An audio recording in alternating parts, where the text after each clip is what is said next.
जय जय श्री महाकाल। स्वागत है हमारे YouTube चैनल में। तो चैनल को सब्सक्राइब करिए, बगल में बेल आइकन है वह भी दबा लीजिए।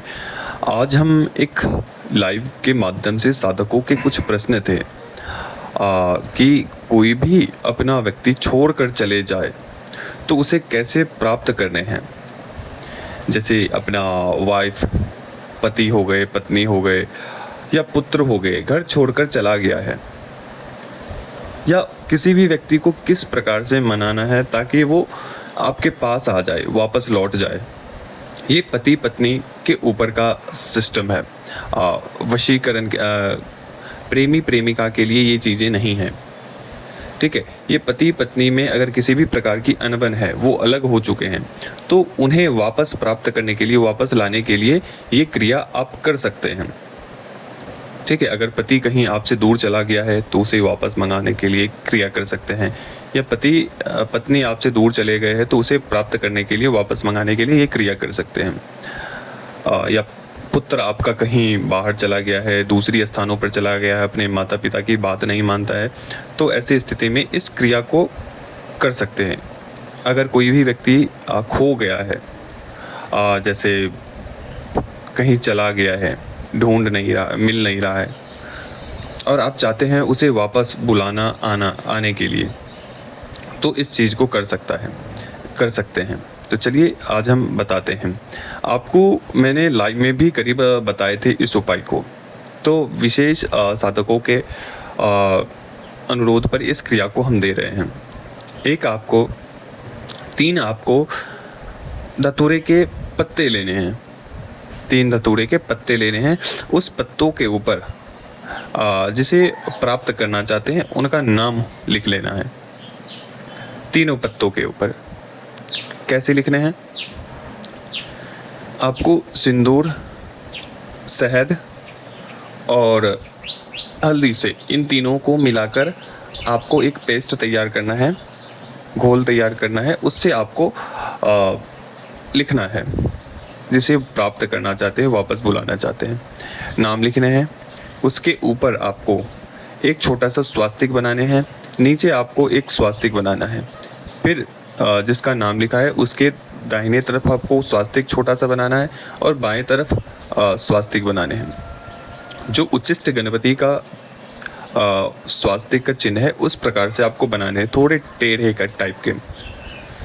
तो उसके बाद जब ये स्वास्तिक बन जाए तो आपको ऊपर वाले, जहां आपने ऊपर स्वास्तिक लिखा है, उसके ऊपर आपको 1 से लेकर 10 तक संख्या लिखनी है।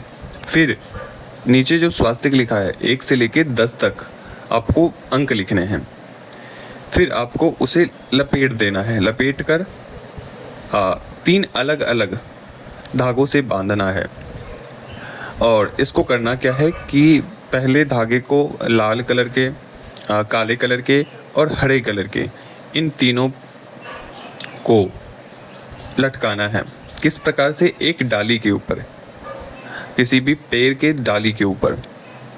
तो पहला करना क्या है कि किसी भी पीपल वृक्ष के नीचे डालना है, डाली के ऊपर लगानी है। कोई भी पत्ते वाला हिस्सा होता है उसे पकड़कर खींचकर उसे उसके ऊपर आप डालियों के ऊपर उस पत्ते को बांध सकते हैं ताकि वो हवा के माध्यम से हिले। तो ये हो गया पहला। दूसरा हो गया आपको कि किसी भी बट वृक्ष जो पुराना हो, ऐसे बट वृक्ष को के ऊपर ये पत्ते को लटका सकते हैं उस धागे की सहायता से। तीसरा आपको पत्थर के ऊपर इसे नीचे रखना है और उसके ऊपर कोई ईंट पत्थर डाल सकते हैं, या हाँ, ईंट पत्थर डाल सकते हैं, या कोई बड़ा सा पत्थर हो उसके नीचे इसको डालना है। आप देखोगे कि कुछ ही समय में 21 दिन के अंदर ही इसका प्रभाव देखने को मिलेगा। और जब मिले तो एक बार ज़रूर सूचित करना है कि हमें वो सामने वाला व्यक्ति वो प्राप्त हो गए हैं। इस क्रिया को करने से पहले आपको कुछ चीज़ों का ध्यान रखना होगा। जैसे कि आपके कार्य पूर्ण हो गए तो उन सभी स्थानों से वो सामग्री निकालने हैं। जैसे कि आपने जहाँ जहाँ भी उस पत्तों को लटकाया है, जहाँ जहाँ भी उस पत्तों को दबाया है पत्थरों की सहायता से, उसे निकालना है। और किसी भी बहते हुए जल में उसे प्रवाहित कर देना है, अन्यथा सामने वाले व्यक्ति के ऊपर नकारात्मक ऊर्जा प्रभाव होगा। जब तक कि वो व्यक्ति आता नहीं है तब तक दबा रहे। अगर व्यक्ति आ जाता है आपके पास तो उस वस्तु को जल में प्रवाहित कर देना है।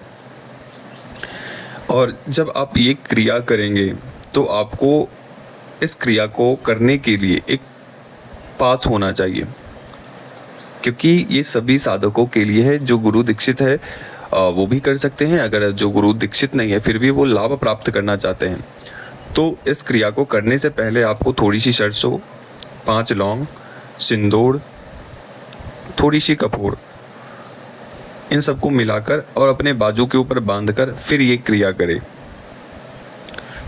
तब जाके ये पूर्ण आपको फल की प्राप्ति होगी। और जब आप ये क्रिया पूर्ण कर लें तो इसे आप खोल कर रख दें या बहते हुए जल में प्रवाहित कर दें। इस प्रकार से आप 21 दिन में